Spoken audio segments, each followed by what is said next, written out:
Hello everyone, स्वागत है आप सभी का हमारे इस YouTube channel math in magic tips में। फ्रेंड्स, आज की इस वीडियो में हम लोग पढ़ने जा रहे हैं 10वीं कक्षा के संस्कृत का ऐसा इम्पोर्टेंट वीवीआई सब्जेक्टिव क्वेश्चन जो कि आपके मैट्रिक के बोर्ड परीक्षा के लिए काफ़ी ही इंपॉर्टेंट है। यदि आप भी 10वीं के छात्र या फिर छात्राएं हैं और आप इस मैट्रिक एग्जाम देने वाले हैं तो वीडियो को शुरू से लेकर अंत तक जरूर देखिएगा। तो चलिए फ्रेंड्स, बिना समय गवाए पहला क्वेश्चन का सोल्यूशन देख लेते हैं। है दोस्तों, पहला सवाल नीति श्लोका पाठ से लिया गया है और सवाल में हमसे पूछा गया है कि नीति श्लोका पाठ के आधार पर मूढ़ चेटा नराधम के लक्षणों को लिखे।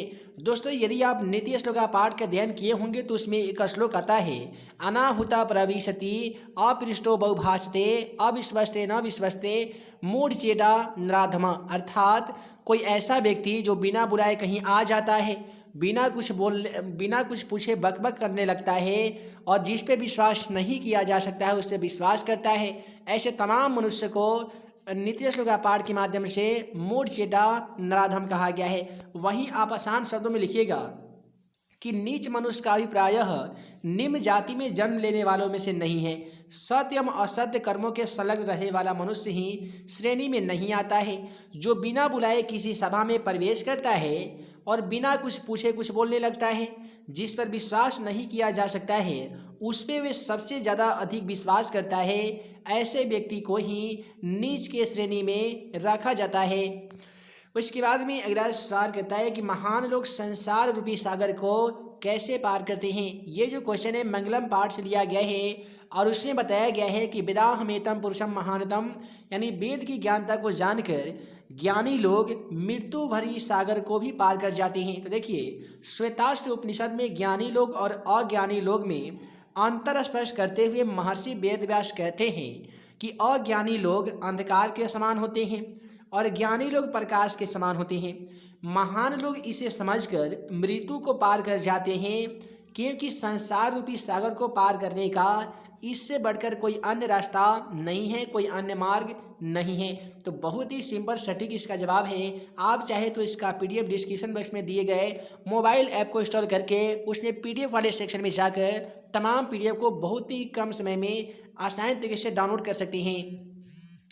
उसके बाद में अगला सवाल कहता है कि शास्त्रकारः पाठ में वर्णित वैज्ञानिक शास्त्रों पर प्रकाश डालिए। तो आसान शब्दों में लिखिएगा कि प्राचीन भारत में विज्ञान की विभिन्न शाखाओं के शास्त्रों की स्थापना हुई थी। यानी प्राचीन भारत में बात की जाए तो विज्ञान की अलग अलग शाखाओं को मिलने से ही शास्त्र की स्थापना हुई है। आयुर्वेद में महर्षि चरक कहते हैं कि चरक संहिता सुश्रुत संहिता शास्त्रकार नाम से ही प्रसिद्ध है। वहीं रसायन विज्ञान और भौतिक विज्ञान अंतर्भुक्त है। ज्योतिष शास्त्र में खगोल विज्ञान, गणित इत्यादि है। और आर्यभट्ट के ग्रंथ में आर्यभट्टियम वरामिहिर का बृहद संहिता विशाल ग्रंथ है, जहाँ अनेक विषय समन्वित है। कृषि विज्ञान पराशर के द्वारा रचा गया है। प्राचीन भारत का गौरव सर्वथा समृद्ध है, सदा पूजनीय है। अब अगला सवाल मैट्रिक के एग्जाम पेपर में पूछा जा चुका है, इसलिए ऐसे तमाम क्वेश्चनों को जरूर याद कर लीजिएगा। सवाल में पूछा जाता है कि महात्मा बुद्ध के अनुसार वैर की शांति कैसे संभव है। तो याद रखिएगा, महात्मा बुद्ध के अनुसार वैर की शांति निर्वैर करुणा मैत्री भाव से ही संभव हो सकता है। अब मैट्रिक के एग्जाम पेपर में सवाल पूछे जाते हैं कि महात्मा बुद्ध के शासन काल में पाटलिपुत्र अर्थात पटना का नाम क्या था। तो याद रखिएगा, पाटली ग्राम था। महात्मा बुद्ध का जन्म कहाँ पे हुआ था? तो लुम्बिनी अर्थात नेपाल में हुआ था। उन्हें ज्ञान की प्राप्ति कहाँ पे हुई थी? तो बोधगया यानी बिहार में हुई थी। उनकी मृत्यु कहाँ पे हो गई थी? तो कुशीनगर यानी उत्तराखंड उत्तर प्रदेश में हुई थी।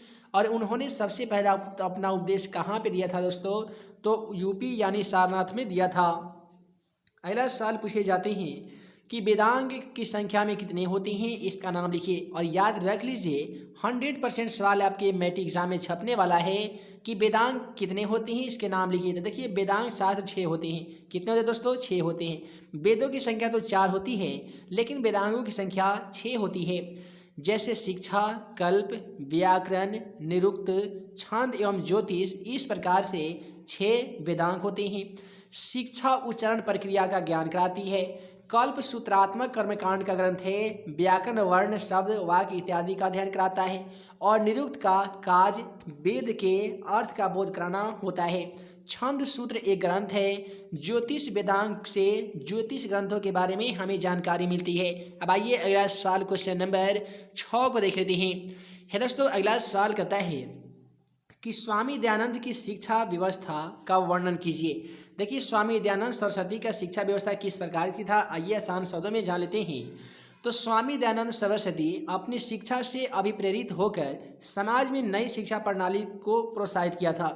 वैदिक साहित्य के साथ साथ पाश्चात्य वैज्ञानिक शिक्षा को आवश्यक मानते हुए नई शिक्षा व्यवस्था आरंभ की। उन्होंने अपनी शिक्षा में स्त्री शिक्षा, छुआछूत, बाल विवाह और कर्मकांड इत्यादियों का निषेध किया था। यहीं से मैट्रिक के एग्जाम पेपर में एक दो ऑब्जेक्टिव सवाल पूछे जाते हैं कि स्वामी दयानंद सरस्वती द्वारा लिखा गया प्रसिद्ध पुस्तक क्या है, तो सत्यार्थ प्रकाश हो जाएगा, जिनमें स्वामी दयानंद सरस्वती ने कर्मकांड, स्त्री शिक्षा, बाल विवाह, धार्मिक कर्मकांडों का निषेध किया है, इस पर रोक लगाने की बात की है। अगला सवाल कहता है कि भारत महिमा पाठ के आधार पर भारतीय मूल्य की विशेषता पर प्रकाश डालिए। यानी भारत महिमा के पाठ के आधार पर भारत के कौन कौन से मूल्यों के बारे में बताया गया है, वहीं आप सभी को इस क्वेश्चन में लिखना होगा। तो आसान शब्दों में लिखिएगा कि भारत का प्रकृति सौंदर्य स्वर्ग के जैसा है। यानी भारत की जो संस्कृति और सुंदरता है वो स्वर्ग के समान है। यहाँ देवताओं, ऋषियों एवं महापुरुषों की अवतरण भूमि है। यानी भारत एक ऐसी मिट्टी है जहाँ पे बड़े से बड़े देवता, बड़े से बड़े ऋषि और बड़े से बड़े महापुरुष का जन्म स्थान भारत की भूमि है।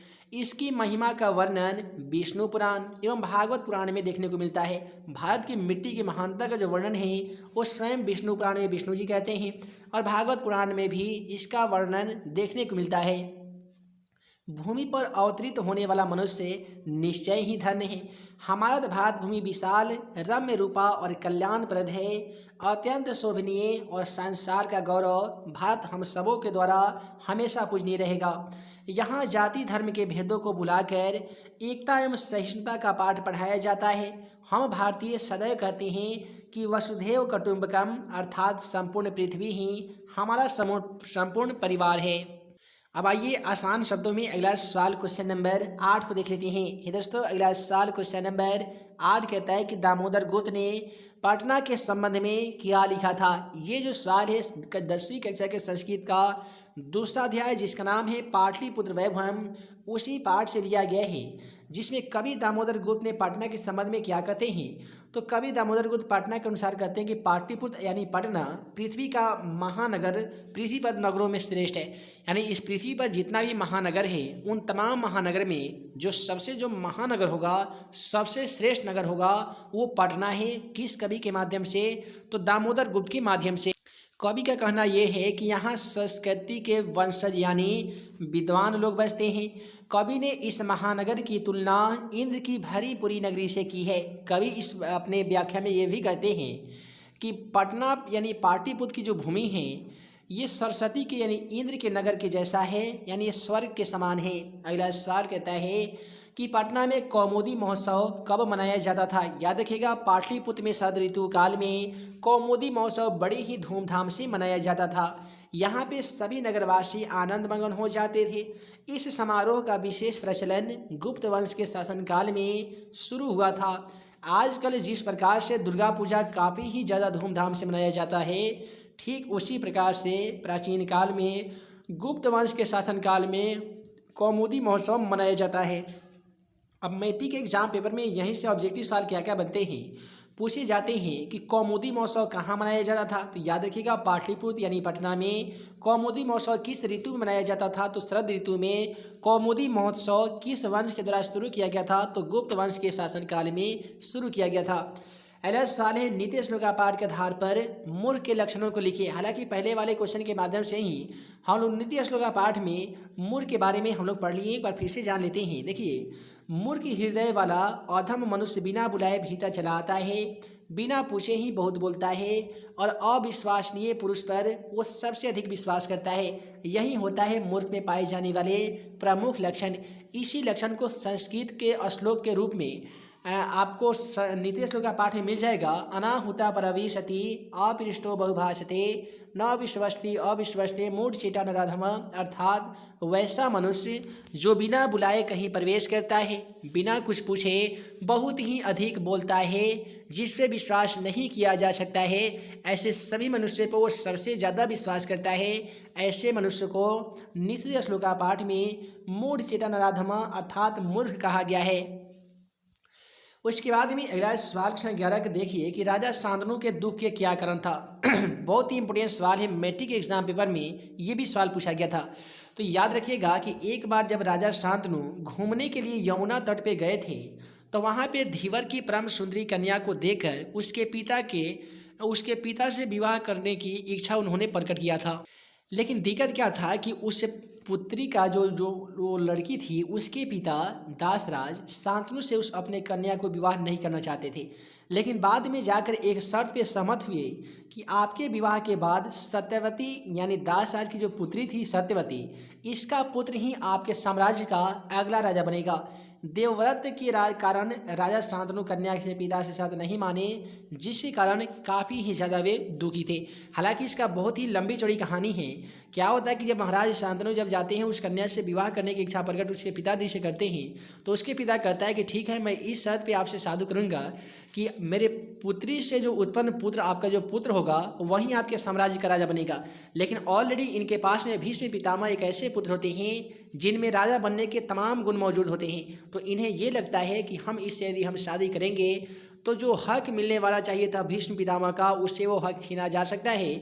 इसलिए वहीं पे भीष्म पितामह कहते हैं कि हे पिताजी, मैं आपको खुश करने के लिए ये प्रतिज्ञा करता हूँ कि मैं आजीवन विवाह नहीं करूँगा और ये राजपाट की जो शासन प्रक्रिया है इसमें मैं दखलंदाजी नहीं करूँगा। इन्हीं बातों को सुनकर आकाश के इंद्रदेव के सहित तमाम देवताओं पे फूल की बारिश कर देते हैं और शांतनु का जो विवाह है वो दासराज की पुत्री से हो जाती है। अगला सवाल है संस्कारा पाठ में किस विषय पर चर्चा की गई है। तो कि भारतीय संस्कारा पाठ में शास्त्रों के माध्यम से सद्गुण को ग्रहण करने की प्रेरणा व्यक्त की गई है। इससे हमें अच्छे संस्कार की सीख मिलती है तथा यश प्राप्त करने की शिक्षा भी मिलती है। किससे? तो भारतीय संस्कारा पाठ से। अब अगला सवाल कहता है कि स्वामी दयानंद सरस्वती कौन थे, उन्होंने समाज को सुधारने के लिए क्या क्या किया था। तो आसान शब्दों में कहिएगा कि स्वामी दयानंद सरस्वती एक महान समाज सुधारक थे, यानी एक महान समाज सुधारक थे। उन्होंने आर्य समाज के संस्थापक भी माना जाता है। उन्होंने मध्यकाल में भारत में फैल रहे छुआछूत, अशिक्षा, जाति भेदभाव, आडंबर जैसे कुरीतियों को दूर करने के लिए लोगों को जागरूकता पैदा किए। उन्होंने अपने सिद्धांतों को संकलन करने के लिए सत्यार्थ प्रकाश नामक ग्रंथ में किया। उन्होंने अपने सिद्धांत के प्रचार के लिए आर्य समाज नामक सिद्धांत की स्थापना किए थे। एक और सवाल देख लीजिए, पंचवटी के धार्मिक महत्व का उल्लेख करें। पंचवटी क्या है? उम्मीद है कि आप सभी को मालूम होगा पंचवटी का। देखिए, वनवास गमन काल में भगवान राम, लक्ष्मण और सीता के साथ पंचवटी में निवास किए थे। यहाँ सीता अधिक दिनों तक सुरक्षित रही थी। इसी कारण इस स्थान को विशेष महत्व दिया गया है, पंचवटी को। अगला सवाल कहता है नीति श्लोक का पाठ में मूढ़चेता नराधम किसको कहा गया है। तो अभी हम बताए थे कि जो बिना बुलाए कि कहीं पे चला जाता है, बिना कुछ बोले बकबक करता है, जो व्यक्ति अविश्वसनीय व्यक्ति पर विश्वास करता है, ऐसे मूर्ख हृदय वाला मनुष्य नीच होता है। दोस्तों, वीडियो लंबी ना हो जिस कारण मैं इस वीडियो को यहीं पे एंड करता हूँ। उम्मीद है आज का यह वीडियो आप सभी को पसंद आया हो तो वीडियो को लाइक करें, अपने दोस्तों में शेयर करें। ऐसे ही नए नए वीडियो पाने के लिए आप हमारे YouTube channel math in magic tips को सब्सक्राइब करना बिल्कुल ना भूलिएगा। तो हे दोस्तों, जितने भी छात्र छात्राएं इसका PDF फ्री में डाउनलोड करना चाहते हैं तो डिस्क्रिप्शन बॉक्स में दिए गए लिंक को क्लिक करके आप PDF को जरूर डाउनलोड कीजिएगा। साथ ही टेलीग्राम चैनल से जुड़ जाइए, वहाँ पे क्विज खिलाया जाता है। वेबसाइट questionforexam.com पे जाना बिल्कुल ना भूलिएगा। तो हम जल्द मिलेंगे अगले वीडियो में नए VVI क्वेश्चन के साथ। तब तक के लिए आप सभी को वीडियो देखने के लिए बहुत बहुत धन्यवाद।